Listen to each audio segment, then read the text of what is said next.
Welcome to the Eric Brady podcast, Series 1, Adolf Hitler, His Bombers and Me. Episode 11, Evacuated to Wales.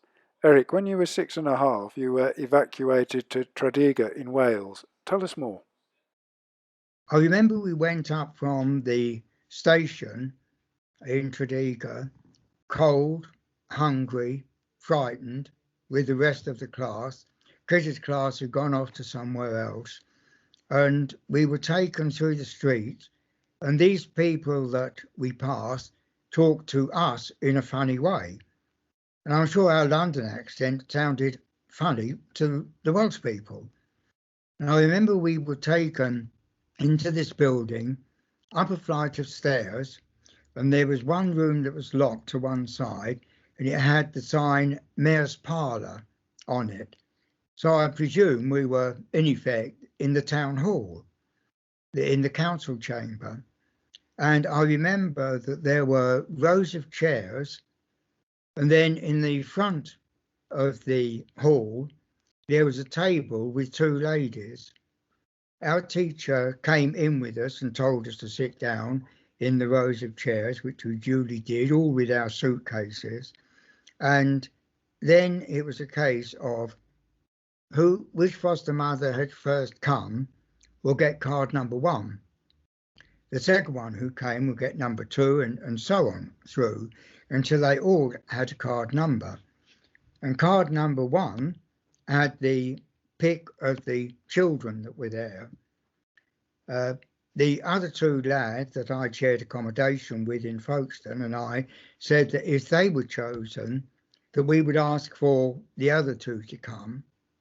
I know the other 2 went off, but they wouldn't or couldn't take me. And then finally there was one foster mother, one girl and me left. And the foster mother chose the girl. She said, against the attempted persuasion of the 2 ladies at the front, that she could only take the one. Our teacher had to go off somewhere, I've no idea where, and I heard the 2 ladies say to each other, one said, "I can't take him," and the other equally quickly said, "Nor can I," and wondered what they would do with the problem of me. But they said they got forms to fill up, so they might as well do that and just hope someone would come. And finally there was a clatter of footsteps running up the stairs, and a lady burst in and said to them, not even looking at me, "Are there any of them vaccies left?" I do remember these words very clearly. And the lady said, "Well, we've just got one, and that's him," pointing at me. And the woman turned and looked at me.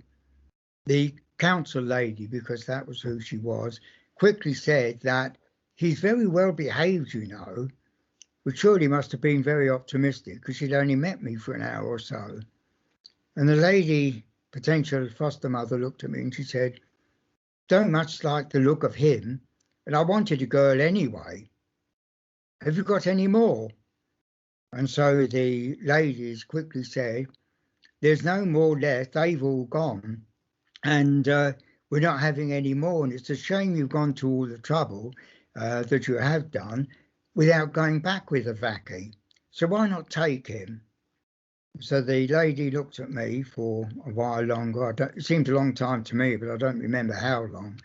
And then she finally said, "Oh, all right, then I'll take him."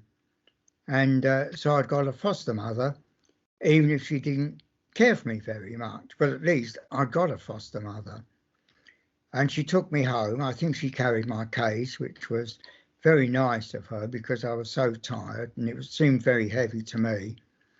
And we walked up this long hill, and I asked if it was very much further to go. And she said, "Oh yes, at the top there."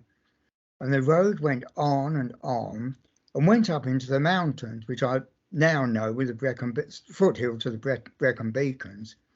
And I thought, well, if I'm going to live right at the top of the hill, I must be on a farm, which would be something. So I wondered if the farmer would bring me into school on his tractor.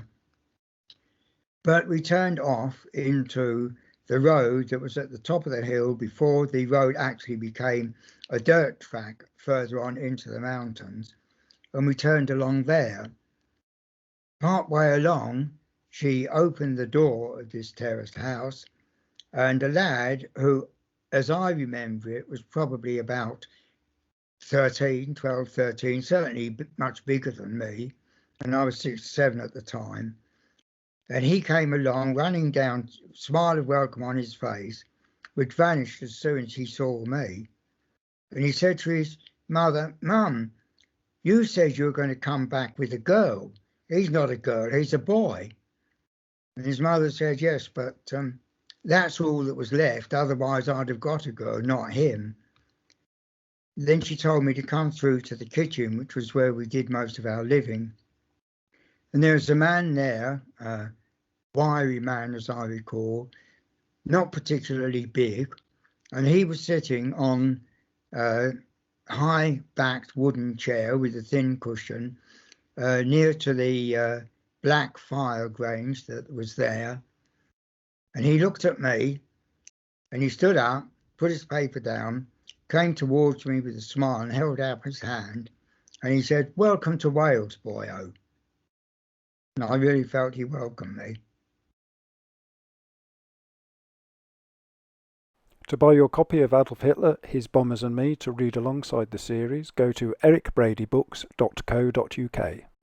The Eric Brady podcast can be found on YouTube, podcast services, and at ericbrady.blogspot.com.